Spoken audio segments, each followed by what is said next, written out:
लोहगडावरून पडून मृत्यू झाल्याचं एक प्रकरण मागच्या काही दिवसांपूर्वी आलं होतं. मात्र त्या ठिकाणी जो मृत्यू झाला त्या केतन अग्रवाल यांचा तो मृत्यू अपघाती नसून खून असल्याचं धक्कादायक प्रकार समोर आलेला आहे.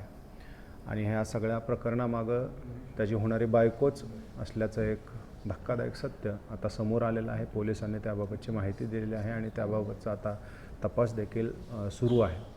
परंतु ही जी घटना घडलेली आहे तर त्या घटनेमुळं संपूर्ण महाराष्ट्र हादरलेला आहे. आणि एक 20 बरोबर ना सर 20 एक वय असेल तिचं. हो. एका 20 वर्षाच्या तरुणीनं अतिशय थंड डोक्यानं हा खून केल्याचा धक्कादायक प्रकार आता समोर आला आहे. आणि या सगळ्या प्रकरणामध्ये ज्यांचा मृत्यू झाला त्या केतनचे वडील विशाल अग्रवाल आपल्यासोबत आहेत. आपण त्यांच्याशी संवाद साधतो आहे. सर, हे लग्नाच्या विषयामुळंच हा मृत्यू झाला, खून झाला असं सांगण्यात येतं आहे. कसं तुमची काय प्रतिक्रिया आहे, काय भावना आहेत? सर, फेब्रुवारीमध्ये माझ्या मुलाचा आणि त्या सियाचा लग्न ठरलं होतं. आणि तिचं दुसऱ्या पोरासंगत प्रेम प्रकरण होतं. म्हणून त्यांनी आणि त्याच्या प्रियकरणी मिळून माझ्या पोराचा 18 जून 2026ला लोहगड किल्ल्यावर खून करून खाली ढकलून दिला. तुम्हाला पहिल्यांदा संशय कधी आला किंवा काय? ज्या दिवशी तो खाली पडला आणि आम्ही त्याला 18 जूनला घ्यायला तिथं बघायला गेलो, सगळे झालं, तर प्रश्नाचे उत्तरं मिळाली नाहीत. त्याच्यावरनं संशय सुरू झाला की कमीत कमी माझा मुलगा गेला आहे, पण तो कसा गेला, काय झालं होतं, ह्या गोष्टी तरी मला जाण्याचे पूर्ण अधिकार होते. बरोबर. पण ते मला गोष्टी त्या मुलीनी सियानी सांगितलं नाहीत, त्याचे उत्तर मला माझ्या मुलीला दिले नाहीत. म्हणून तिथनं आमच्या डोक्यात थोड्या थोड्या गोष्टी सुरू झाल्या. सर, तिचं अफेअरबद्दल आता सगळीकडे चर्चा आहे. त्या चेतनबद्दल एक खूप सगळे प्रश्न आहेत. चेतनबद्दल तुमचा कधी तो संपर्क आला होता का, किंवा त्याच्याबद्दल काय असं तुमच्याकडे माहिती आली होती का? नाही, मी त्याचं नाव पण कधी ऐकलं नव्हतं आणि काही संपर्कातलं नव्हता माझ्या. पण तिच्या आईवडिलांना याबाबत माहिती असेल? 100% माहिती असेल त्याच्या आईवडिलांना. बरं. कारण की हर एक 20 वर्षाच्या मुलगीचा त्याच्या आईवडिलांकडे लक्ष असायलाच पाहिजे ना. कुठं जाते, कुठं येते, कुणाशी बोलते, काय बोलते, असं होऊच नाही शकत की त्याच्या आईवडिलांना माहीत नसेल. का की ते पोरगा त्याच्या भावाचा मित्र होता. त्याच्यामुळे त्या भावाला व त्याच्या आईवडिलांना हे सगळ्यांना माहीत होतं. बरं. तुमचं हिच्याशी बोलणं व्हायचं सियाबरोबर? हो, कधी कधी व्हायचं. बरं. काय तिच्या स्वभावातनं किंवा तिच्या बोलण्यातनं कधी असं जाणवलं, किंवा तुम्हाला तिने कधी असं सांगण्याचा प्रयत्न केला की मला लग्न नाही करायचं वगैरे? नाही, असं कधीच नाही. उलटा तर ती गडबडीत होती की लवकर लवकर लग्न व्हावं. अच्छा. हर दुसऱ्या तिसऱ्या दिवशी भेटायचे, बाहेर जायचे, फिरायला जायचे, तीच फोन करून करून बोलवायची. पण जर तिच्या मनात नव्हतं लग्न करायचं तर मग ती घाई का करत होती? हेच लक्षात यायला तयार नाही ना की असं का. त्याच्या मनात अगर लग्न करायचं नव्हतं तर त्यासाठी तर खूप सोपं होतं ना नाही म्हणणं. लग्न करायचं काय अशी जबरदस्ती थोडी होती. त्याच्याकडे तर सोपं प्लॅन्स होते. नाही म्हणणं, बरोबर, त्या पोरासंगट करून हे कॅन्सल करायचे तर त्यांचे दोघांचे एक फोटो सर्क्युलेट करणं सोपं होतं. कॅन्सल केलं. कोण बाप आपल्या मुलासाठी असली सून आणेल की ज्याचं बाहेर कुठं अफेअर आहे, हे आहे, कोण आणेल? अगर मला ते कळालं असतं तर मी का ठेवलं असतं ना. मग तुम्हाला पूर्णपणे अंधारात ठेवण्याचं काम सियाच्या घरच्यांनी केलं? हो, 100%. मला पूर्णपणे अंधारात ठेवायचं काम 5 लोकांनी केलेलं आहे, ज्यांना हे सगळं माहीत होतं. सियाचे वडील प्रवीण गोयल, आई पूजा गोयल, सियाचा भाऊ साहिल गोयल, सियाची आत्या रेणू नरेंद्र मित्तल आणि सियाचे काका नरेंद्र जगन्नाथ मित्तल. या सगळ्यांनी मला अंधारात ठेवून फसून हे सगळं काम केलेलं आहे. बरं. पण तुम्हाला आणखी आता जेव्हा हे सगळं घडलंच आहे, तुम्ही तर आपला मुलगाच गमावला, परंतु कधी कधी कसं होतं की अशी एखादी घटना घडून गेल्यानंतर आपल्याला रिअलाईज होतं की अरे आपण त्यावेळेला लक्ष द्यायला पाहिजे होतं किंवा इथं आपल्याला अशा पद्धतीनं फसवलं आहे, विश्वासघात झाला. नाही, अशी कधी कुठली घटना अशी बोट करून नाही आली. हं, पासपोर्ट त्यांनी काढून फाडून फेकला तर ती घटना नंतर कळाली. हं, त्यावेळेस तर ती पासपोर्ट हरवला म्हणून कळाला. हं.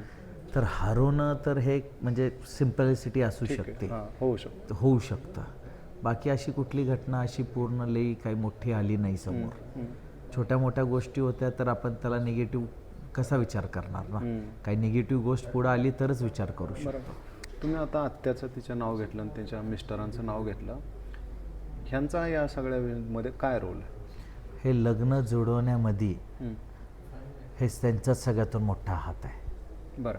आणि त्यांनीच जबरदस्ती करून हे लग्न जुळवलं, हं, समजून आम्हाला बरं. की नाही तुम्ही घ्या, खूप चांगली मुलगी आहे, हे आहे ते आहे. त्याचे गोष्टी सांगून करून खूप चांगली आहे असं त्यांनी ते जुळवलं.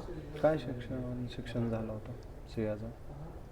फर्स्ट इयरमध्ये ॲडमिशन घेतलं असं. बरं, तर आम्हाला लग्नाच्या वेळेस सांगितलं होतं की ती थर्ड इयर शिकते आहे. म्हणजे तिथंच खोटं बोलले होते. हो, आणि मग आम्हाला एप्रिल एंड या मेमध्ये जेव्हा आम्ही विचारत होतो की एक्झाम कधी आहे तुझी, हं. तेव्हा कळालं की त्यांनी सांगितलं की नाही मी फर्स्ट इयरमध्ये सोडून दिला.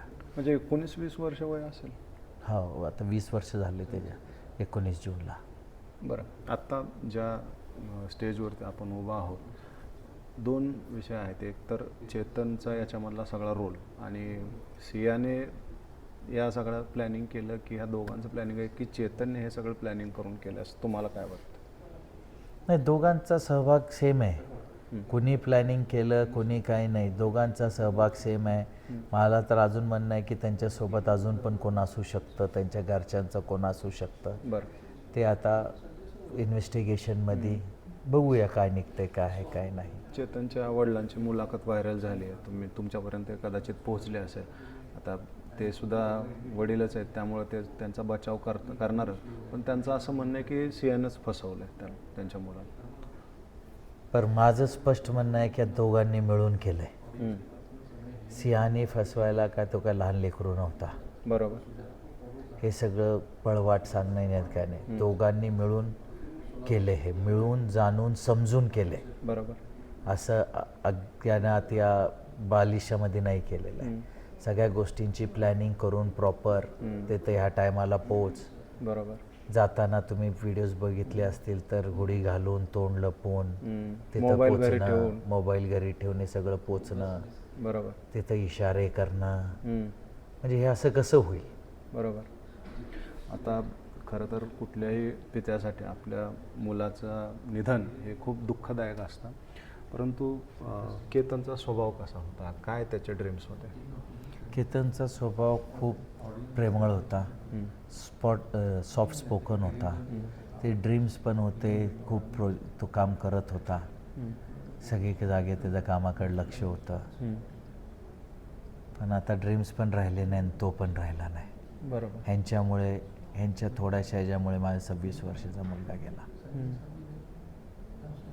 पण हे अशा पद्धतीनं बघा ना, म्हणजे जर तुम्हाला लग्न नव्हतं करायचं तर तुम्ही नाही म्हणून सांगू शकला असता ना. सोपा तरीका होता त्यांच्याकडे, पण त्यांनी का जीव घेतला माझ्या मुलाचा याचं मला अजून उत्तर भेटत नाही आहे. बरं. म्हणून माझ्या न्यायव्यवस्थेवर पूर्ण भरोसा आहे आणि आपली महाराष्ट्राची न्यायव्यवस्था ते पूर्ण उखरून काढेल. त्याचे धागेदोरे सगळे काढून आणि काय खरं आहे, काय सत्य आहे ते माननीय न्यायाधीशासमोर ठेवतील आणि त्यांना कठोर ते कठोर शिक्षा लवकरात लवकर मिळेल अशी मला वाटतं. तुमच्या नावाने एक लेटर व्हायरल झालेलं आहे, ते लेटर खरं आहे का? आणि जर समजा तुम्हाला जर पालकांना काही आवाहन करायचं असेल तर तुमचं तमाम पालकांना काय सांगणं असेल?